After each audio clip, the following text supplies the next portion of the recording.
In November of 2022, Ash Ketchum finally became a Pokemon master, but throughout his journey across many regions and places, he never ventured to the Aura region. The Aura region is where the GameCube games Pokémon Colosseum and Pokémon XD were set, and it got me to thinking, how would Ash do in the Aura region? But due to the limited amount of Pokemon Ash gets in these games, I decided to up the difficulty a bit. So in today's video, we're going to be seeing if Ash Ketchum can beat Pokémon XG. Let's do this.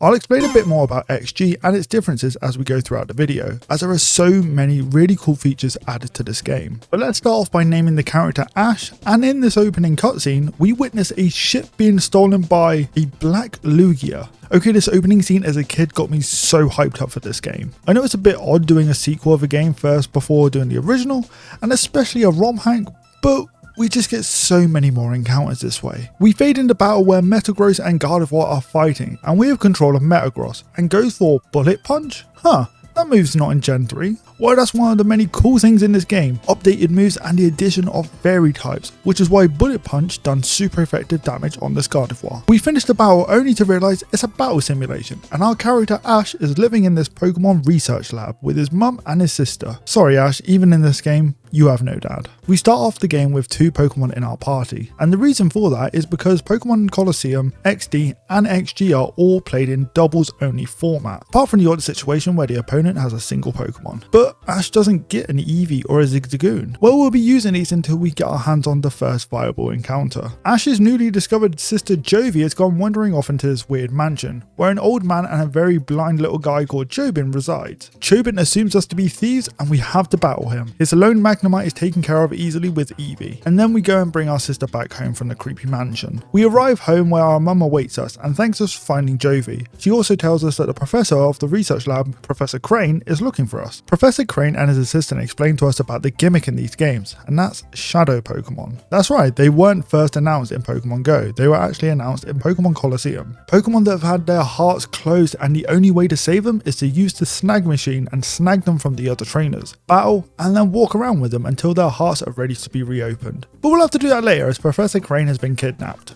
How convenient. Cypher is the organization in charge of creating these Shadow Pokemon, and they are the antagonists of this game. Spinaps challenges us to a battle and he has a Shadow Tailo. This is our first encounter that Ash can actually use. We snag it and they still manage to get away from us.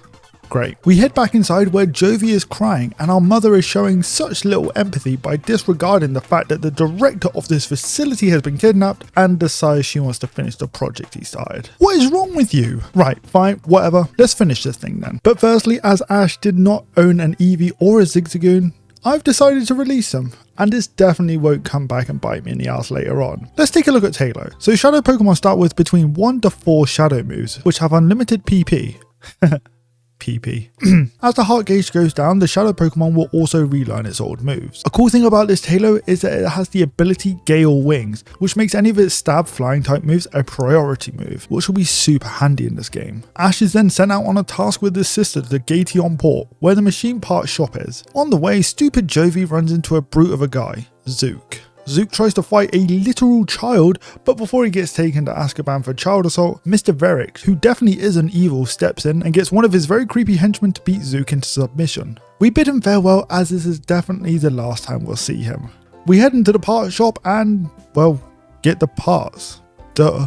We return home and deliver the machine part. Ash's mum then asks us to head to Agate Village, home of the Relic Stone. We can head there to help work on our Shadow Pokemon's heart gauge and purify it once it hits 0. We meet up with Bella and Egan of Agate Village. These are returning characters from Pokemon Colosseum. Egan has prepared trainers at the entrance of the Relic Stone to help lower our heart gauge on Tailo. Now this is where stuff gets difficult. Not only are these next 4 battles or double battles, but we cannot level up Tailo at all because it is a Shadow Pokemon, which means we're going to have to go into this with strategy alone. When I say this took me all day, I mean this took me all day. Even though the shadow moves are super effective on every type of Pokemon, it still isn't easy when it's a 2-on-1. The trainers are hard for a lone Tailo, but we do make it through to the end, with Taylor's heart gauge on 0, which means we can now my good sir, please stand aside, I need to purify my Taylor. Fine, one battle can't hurt. Are you serious? A level 25 Pikachu of all things has Fake Out and Thundershock. There's no way. There's no way. There is literally no way. It is literally impossible at this point. Fake Out takes Taylor to the yellow instantly. We outspeed without the need of Gale Wings, but it's no good. Pikachu takes us down with a single Thundershock, even with a Wakan Berry attached, which lowers super effective damage moves. I brainstorm a workaround for hours, and even after snagging a Poochyena from a trainer in Gation Port, it is still extremely difficult. But there was one battle, something changed. We start the battle with Taylor and Poochyena. Egan goes for Fake Out on Taylor, leaving us with above half. Poochyena hits a Shadow Fang for about a quarter and lowers Pikachu's attack. The following turn, Taylor hits a Shadow Stealth, taking Pikachu down to the yellow. Pikachu counters back with a Thundershock, taking Taylor down, but Poochyena dashes in and avenges Taylor with a Shadow Fang. We win, and I know we cheated in some way by using a Pokemon that Ash didn't use, but there is no plausible way of winning this fight without another Pokemon. So I'm hoping we can just disregard this and move on. With Egon now defeated, we can finally purify Taylor, who learns Extreme Speed over Shadow Stealth and levels up to level 17. With all of that sorted, we can continue on our journey, and our next destination is Mount Battle. We meet up with Vander, who tells us about this old location that Cypher used back in the day, and he feels that Professor Crane may be there. Naturally, we head out there and have a look. We reach the lab and come across the Power Rangers, but from Craigslist. Well, they're not totally useless, as one of them, the green one to be exact, has our next encounter, a Trico. But we get bodied in the battle and decided to let Taylor finally evolve into Swellow. With our little bird now a big bird, we catch Trico with no problem, and now we finally have a second Pokemon to even out the playing field in these double battles. We head into the lab with our dynamic duo, and the first trainer in the lab happens to have a Shadow Pikachu. Well, thank you, don't mind if I do. And as soon as I got my hands on Pikachu, I implemented a rule, and this is considering we are playing as Ash, the rule is Pikachu must stay on the team. Pikachu isn't the only new encounter we can get our hands on. Outside the lab, there is a trainer with a Shadow Phanpy, an awesome hard-hitting ground type with access to an amazing variety of moves. I also end up snagging a Beedrill. As Ash did catch a Beedrill in the episode, the bug stops here, but Ash never really used a Beedrill as he ended up giving it to Casey, so I've decided I won't be using it either. We then somehow define all laws of physics and manage to listen and hear a conversation through a wall? Okay, sure, what are these walls made of? But this is Lavrina, a very annoying character in this game whose dialogue consists of the use of hashtags. Yeah.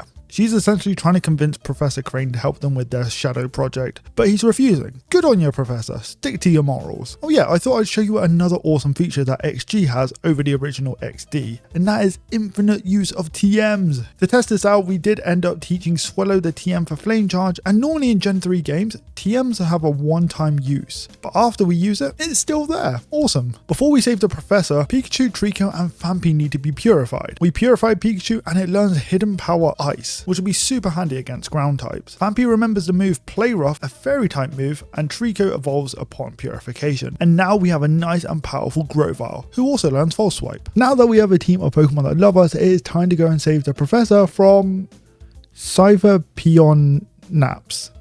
Fine, it looks like it's nap time then. So Nap sends in Mr. Mime and Jigglypuff. We send in Pikachu and Grovyle. And why is Pikachu not at full health? Come on man, you're a professional at this stuff. Get your shit together. Anyway, Jigglypuff uses Protect and Pikachu fakes out on Mr. Mime, meaning that no one on Naps' side does any damage that turn. Grovyle then hits Mr. Mime down to a quarter with a Giga Drain, but on the next turn, moves first and another Giga Drain finishes the creepy clown off. Pikachu then shockingly, no pun intended, takes out the air balloon with a single shockwave. Porygon and Togepi are then sent out by Naps next. Porygon traces Lightning Rod on Pikachu, meaning that we can't use an electric type move, I think. We go for Giga Drain with Grovyle, taking Porygon down to just above red, and Pikachu goes for Shockwave, and yep, no effect. Icy Wind then hits both Pikachu and Grovyle, but luckily not doing too much. Togepi also hits a Fairy Wind, doing 7 HP of damage to Grovyle. Pathetic. We then double up on Hidden Power, Fire and Ice, call me Todoroki, taking down the Porygon and doing half to Togepi before it hits back with a Fairy Wind, knocking Pikachu down to the yellow. Nap sends in this Shadow Pokemon, Mischievous, and for those of you wondering what we do to Shadow Pokemon that Ash doesn't catch or use, well,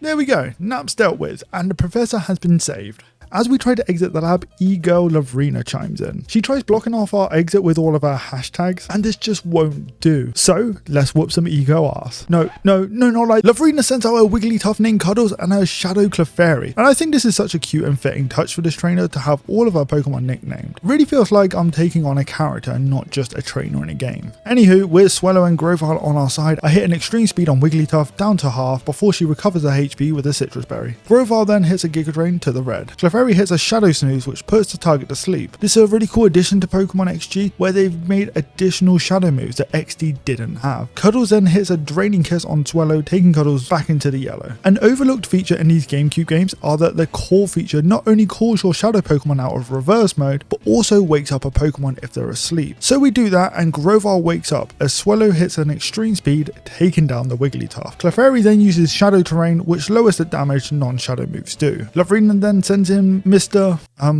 Tickles?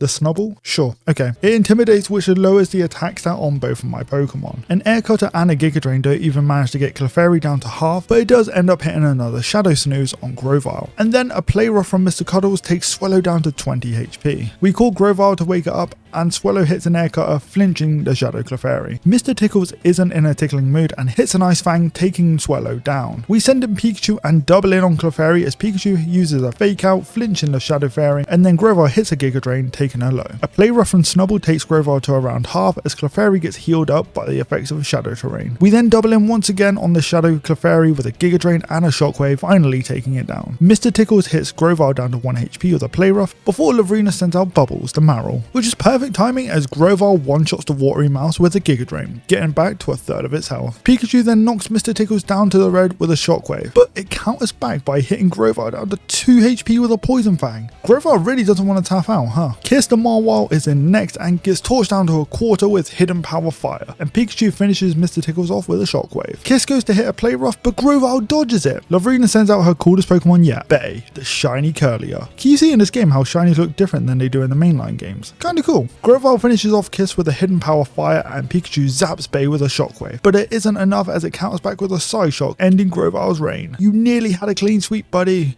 But how about we let Fampy finish this off with an Ice Shard? With Lavrina defeated, we go to exit the lab, but find an SD card on the floor. This could be handy. Let's take this with us. During our heroic endeavors, we discover upon arrival back at the lab that the team had managed to finish the purification chamber, which will be of no use to us. But Crane had asked one of the lab assistants to decipher the SD card we picked up at the lab, but he was unable to, which leads us on to the next chapter of the story. Pyrite Town. A little town with a lot of character, and most importantly, the ONBS, our next destination. ONBS is a company run by a reoccurring character from Pokemon Colosseum, Sek, Net, and Bit. Sek, Net, and Bit are going to be helping us decipher the important information we found on the SD card, but it may take them a while. So Bit sends us off to go and see Duking at one of their local Pokespots. Pokespots, as we discover by talking to Duking, are areas where we can place up to 10 snacks per area, and in these areas, different variety of Pokemon are able to spawn. We gain access to the Rock Pokespot, the Oasis Pokespot, and the Cave Pokespot. We'll be grabbing the encounter from one of these areas later on, but when we arrive in the Cave Pokespot, one of the best soundtracks ever introduced into Pokemon can be heard. And if you disagree, then that is completely fine, and I respect your opinion, even if it is wrong. But to cut a long story short, Mirror B has a team of Ludicolos, including a Shadow Ludicolo, and I'll let you enjoy the Mirror B theme as we speed this battle up.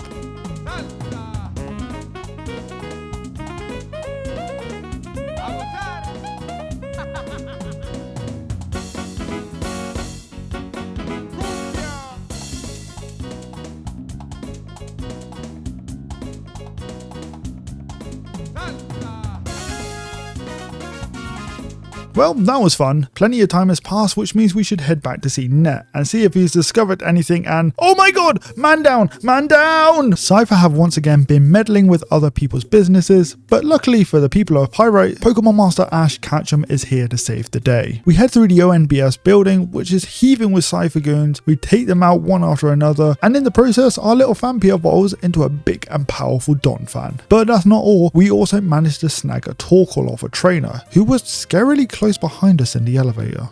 Anyway, this Torkoal is an awesome Pokemon as it has the ability Drought, boosting our fire type moves instantly. We then make it to the top of the building and open the doors to find a Cypher Commander holding Net, Meg and Bit hostage. The battle starts with a Croconaut and a Hitmonchan being sent out by the Commander. We send out Pikachu and Torkoal. We fake out turn 1, flinching the Croconaut, and Hitmonchan hits Pikachu hard with a poison jab, doing big damage and poisoning Pikachu as well. Torkoal then hits a flamethrower, only doing about a quarter on Hitmonchan. The following turn, Hitmonchan hits hard with a bullet punch, taking Pikachu down to 11 HP, and Croconaut hits Torkoal for 18 HP of damage with an Aqua Jet. Pikachu unleashes havoc with a discharge, doing big damage to Hitmonchan, which also paralyzes it, knocks out the Croconaut, and it does a bit to Torkoal as well. Torkoal takes down the if I was a cheerleader boxer with a flamethrower. The battle's far from over though, as Cypher Commander still has 4 Pokemon. Out next is Gramble and Kangaskhan. With both Pikachu and Torkoal weak, Pikachu kamikazes the situation and discharges, taking out Torkoal, but means we can get some chip damage in on both Gramble and Kangaskhan before it goes down. Luckily, Kangaskhan gets paralyzed and can't move that turn. Pikachu also absorbs the Thunder Punch from Gramble, but can't escape the inevitable as it goes down to the poison damage. I then send in Grovyle and Swellow. We double in on Kangaskhan with Air Cutter and Giga Drain, leaving it in the red, but Gramble snaps back with a Fire Fang, taking Grovyle down to the red and burning it, which means we won't survive another round. But on the plus side, Kangaskhan flinches. Oh, never mind. Grovyle survives on 1 HP, which means on the next turn we can double in on Gramble and take it out with Air Cutter and Giga Drain. Kangaskhan stays paralyzed, and due to the HP recovered, Grovyle survives an extra turn. In comes Heracross, and it gets slashed down to 0 HP with an Air Cutter from Swellow. Grovyle then takes Kangaskhan out with Giga Drain. The Commander's last Pokemon in is a Shadow Mawile, who gets shot down to the red with a Hidden Power Fire and a Flame Charge. Mawile's Shadow Fang then misses Grovyle, and it survives the burn damage with 3 HP left, meaning on the following turn, Swellow can take Mawile out with an Air Slash, winning us the fight. We save the workers of the OMBS, and we are informed that Cypher are planning a big attack on a place called Phoenix City. Phanax? I don't know how to pronounce it. But instead of telling the police, they want us to investigate it.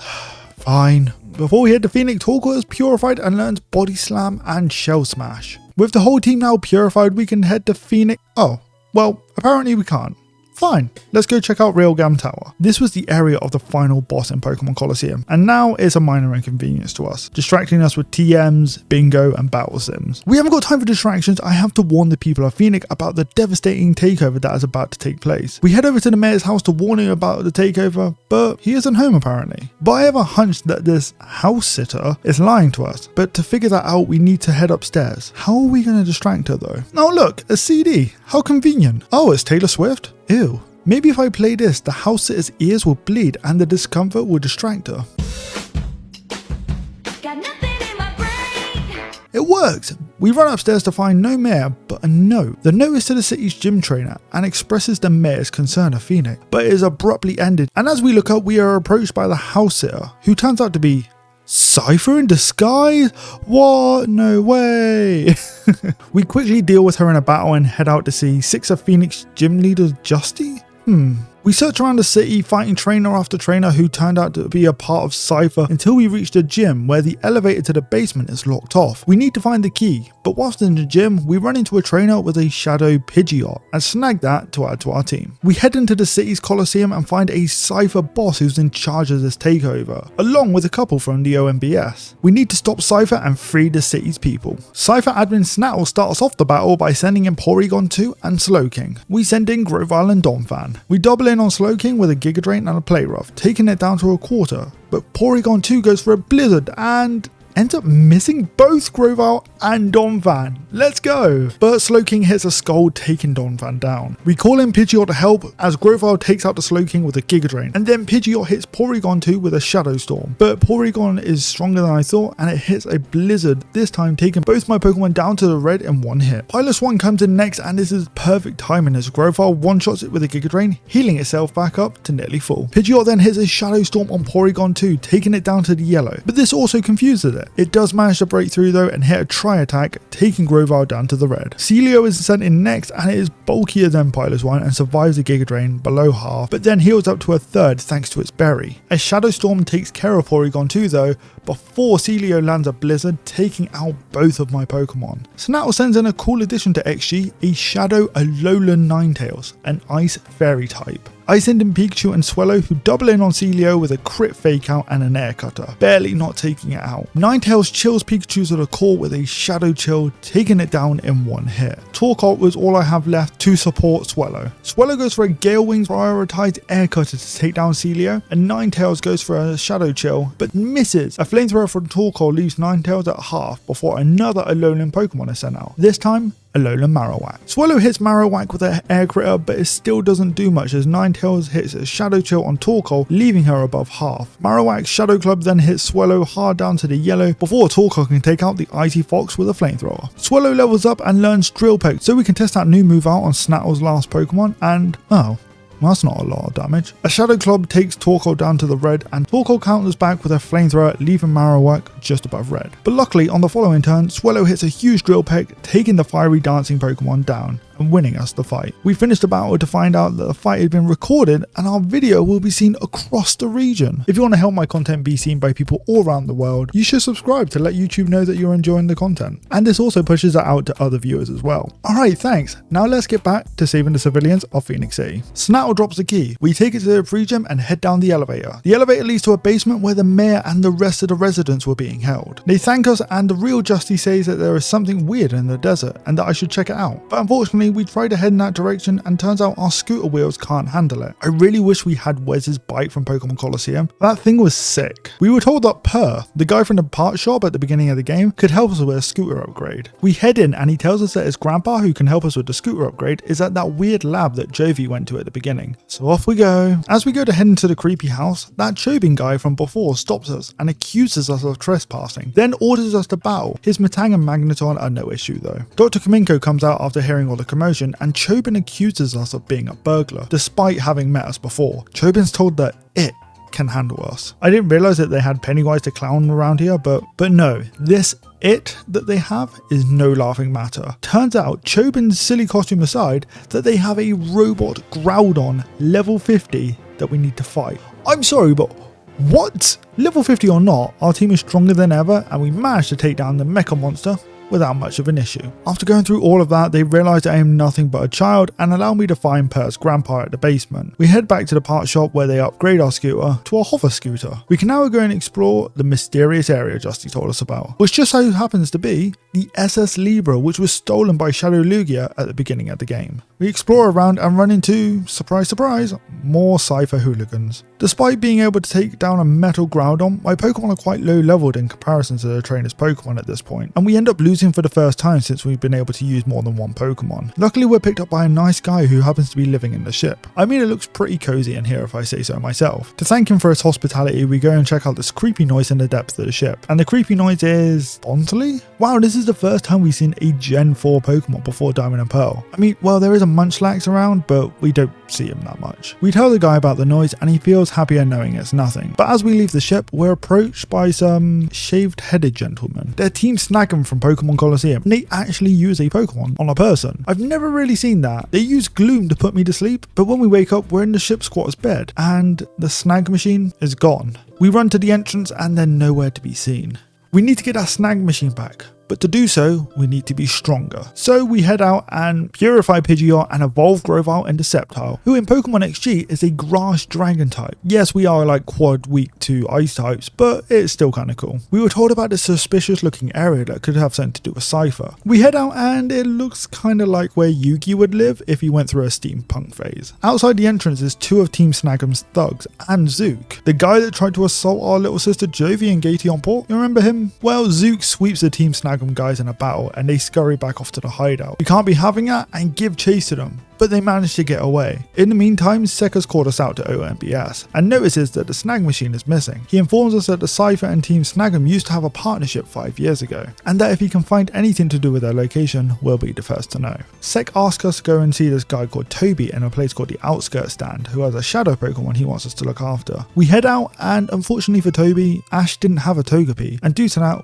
we can't help him. but we do manage to find out whereabouts Team Snagum's old base is. We head out and discover that the information was right and Team Snagum still reside there. We battle our way through the building until we find Gonzap, Team Snagum's leader. He's frustrated that the snag machine doesn't fit his abnormally large muscles and Weaken steps in to take us down. Unfortunately for him, he loses the battle and we get offered a position on Team Snagum, but due to me wanting to keep my hair, I decline and this enrages Gonzap, forcing us into a battle. He starts with two Hoenn Dark types, Mightyena and Shadow Absol. We send in Donphan and Pikachu, who hits a fake out on Mightyena, and then tanks a Shadow Rush from Absol, taking Pikachu low. Donphan isn't happy about that and uses Play Rough, smacking Absol into the red. Pikachu then hits a Discharge on the following turn, doing no damage to Donphan as it is a ground type, but hits Mightyena and it also paralyzes it. The Discharge also manages to take down Shadow Absol as well. Mightyena breaks through paralysis and smacks Pikachu with its own Play Rough and takes it down. Donphan's Play Rough leaves Mightyena on a slither before leftovers. We call out Sceptile and Gonzap sends in Feraligatr. Ice Shard takes down Mightyena and Leaf Blade leaves Feraligatr in the red before it counters back with Waterfall, leaving Donphan in the yellow. Crawdon is sent in next and decimates Donphan with an Aqua Jet. Sceptile can then swoop in and hit a Leaf Blade, taking the Gator down. Nidoking is sent in by Gonzap and we send in Pidgeot. Crawdon hits a critical hit Aqua Jet, leaving Sceptile on a third, but it counters back with a Leaf Blade, leaving Crawdon in the red. A Brave Bird from Pidgeot leaves Nidoking low and also causes recoil, but Nidoking is pissed and takes down Sceptile with a Poison Jab. Swallow tags in and takes down Crawdon with a Drill Peck. An Acrobatic from Pidgeot takes down Nidoking, leaving only Skarmory left. It's an all-bird battle as Pidgeot and Swallow tag team Skarmory with Brave Bird and Aura Sphere before Skarmory heals back up with Roost. We switch in Torkoal in place of Swallow as Pidgeot hits another Aura Sphere and Skarmory poisons Torkoal with the Toxic. But regardless of poison, a tag team of Aura Sphere and Flamethrower take down the Steel Bird,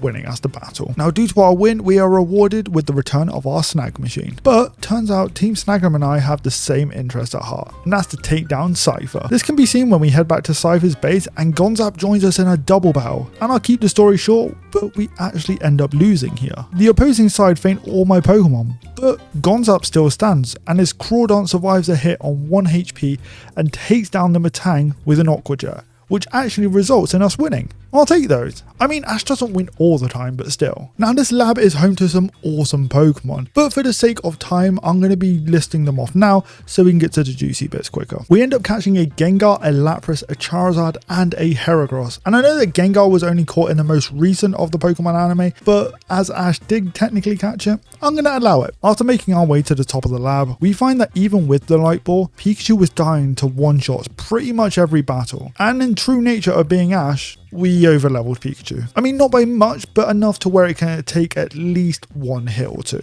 It also learned Volt Tackle, and I really wish Pikachu had this in its arsenal when it was taking on Leon in that final battle. With our new additions of Charizard, Lapras, and Gengar on the team, we head to the top of the building and do what any normal child would do. Raise the voltage on the building's power supply and cause it to implode. Yeah, normal things a child does. Anywho, inside the building is a weird chap called Gorrigan, and he's not all there. My guy walks around like he's Donkey Kong, but weird features aside, his team is no joke. He starts off with a Shadow Steelix and a Shadow Claydol. Pikachu fakes out the Steelix, preventing it from attacking that turn, and Sceptile pulverizes the Claydol with a Wood Hammer, taking it down in one hit. With Pikachu obviously being at a disadvantage here, when Gorrigan sends in Sandslash, we switch into Lapras. Sandslash then goes for a fake out on Sceptile, but due to inner focus, he doesn't flinch, and gets off a soft Giga Drain on Steelix. A Shadow Hunter from Steelix then takes Sceptile down to 1 HP before the Sandstorm takes it down. Honestly, the amount of times Sceptile has survived on 1 HP in this video is crazy. We call in Donphan to help, and Sandslash hits him with a knockoff, doing a bit of damage but also knocks off its muscle band. Donphan hits Steelix down to a quarter with a high horsepower, but I'm sure if the muscle band had stayed on, the boost in strength would have taken it down. But alas, we'll never know.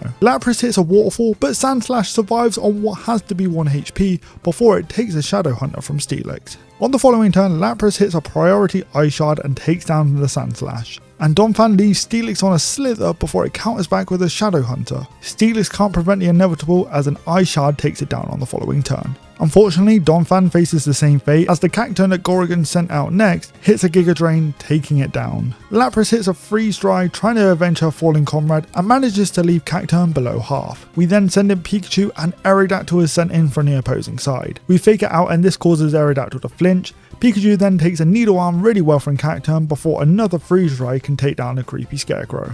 Last in is Shadow Reggie. What? A legendary Pokemon? Oh my god, something seems unfair here. Well, be that as it may, Aerodactyl hits both my Pokemon with a Rock Slide, which leaves Lapras on below half and takes Pikachu down. But Lapras's Waterfall manages to take down Aerodactyl though, meaning we have a 2v1 advantage on Regirock. It does hit a Shadow Hunter, leaving Lapras low before we can send in Gengar. Gengar then disables Shadow Hunter and Lapras hits a Waterfall, leaving Regirock with a third. Unexpectedly, Regirock goes for a Shadow Crush this turn and takes Lapras down. I then send in Charizard, who has the ability Drought, and this will boost Flare Blitz and Gengar's Flamethrower. We double in with those two moves and I completely forgot that Regirock is a rock type. It was a long day, okay, leave me alone. The Rock Titan is hit to around a quarter and it hits back with a Shadow Crush, leaving Charizard in the yellow. For whatever reason, I don't stop with my terrible strategy and get Regirock down to a slither of health with a Flamethrower and a Flare Blitz combo before Regirock downs Charizard with a Shadow Crush. But on the following turn, one more Flamethrower from Gengar takes down the Rocky Giant. That battle was so close. But do you remember Mr. Veric, who we met in Gateon Port, who definitely wasn't evil? Turns out, he is evil. Go figure. Anyway, he's the leader of Cypher and his project Pokemon XG001, the ultimate shadow Pokemon, has been finalized. It resides with him on Dark Isle. But how are we going to get there? Oh, Kyogre boat! Before we can head to Dark Isle, we meet up with Professor Crane, who wants to help us with the takedown of Cypher, and gifts us the Master Ball to capture the ultimate shadow Pokemon, because that's definitely what we're going to do with it. He also gave us 10 Shade Balls, and these are going to give us a better chance at catching shadow Pokemon. Earlier in the video, I did say we'd be returning to the Pokespot area for a specific Pokemon that Ash could add to his team. And before we head into the endgame, I think we should go looking for it. And that Pokemon is Dragonite. We find a Dratini at the cave Pokespot and evolve it all the way up into Dragonite. Dragonite's stats are super strong, and with the Marvel Scale ability, it's going to make taking on the trainers on the island just that bit easier. We head back to Gateon Port and take the Kyogre Mobile to Dark Isle. As a kid growing up, this place was always one of my favourites. We take on trainer after trainer and eventually end up at an elevator where Lavrina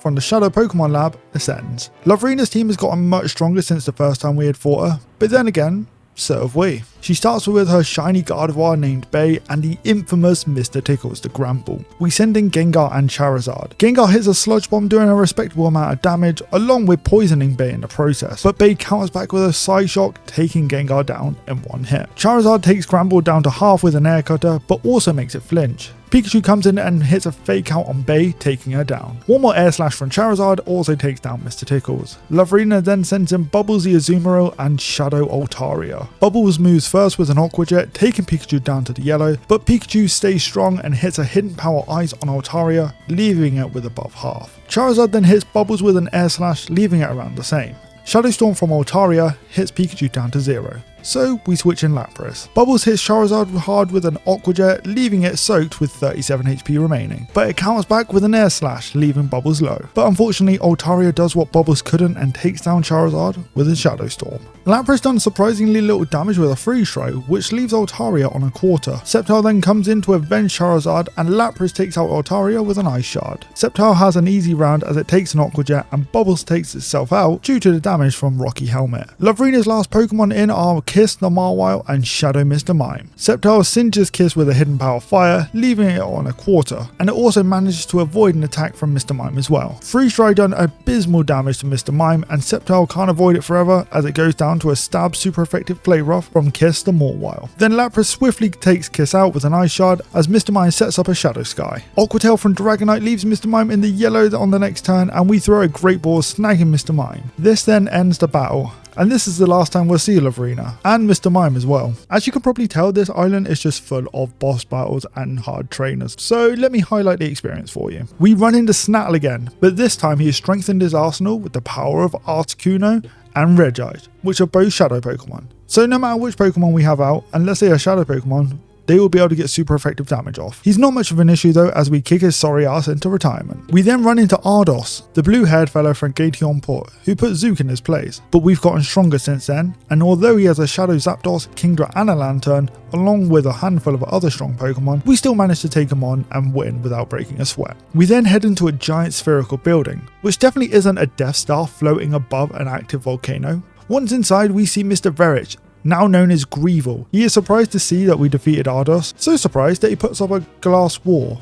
Right, you do know there is another way to get round, right? We head to the other entrance, but get intercepted by Goragan. He replaces his Shadow Pokemon from before with Registeel and 2 pseudo-legendary Pokemon, Shadow Tyranitar and Shadow Flygon HG, who always plays around the critical hit. But if we've beaten him once, we can beat him again. And that's exactly what we do. His post-battle dialogue is some of the weirdest I've seen in this game. If there was a tree, I'd climb it to get away from all of this. Honestly, mate, mood.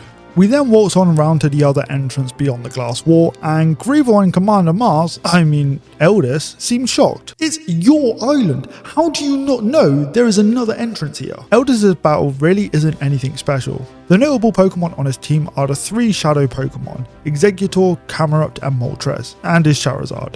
In total he had 4 Fire types and 2 Grass types. Come on. For the penultimate fight in a ROM hack before the final boss, it wasn't that hard. But if I was to do a Nuzlocke of this, then yeah, I can see why this might be a struggle. There is no amount of likes this video could get for me to do that. Unless it was a live stream.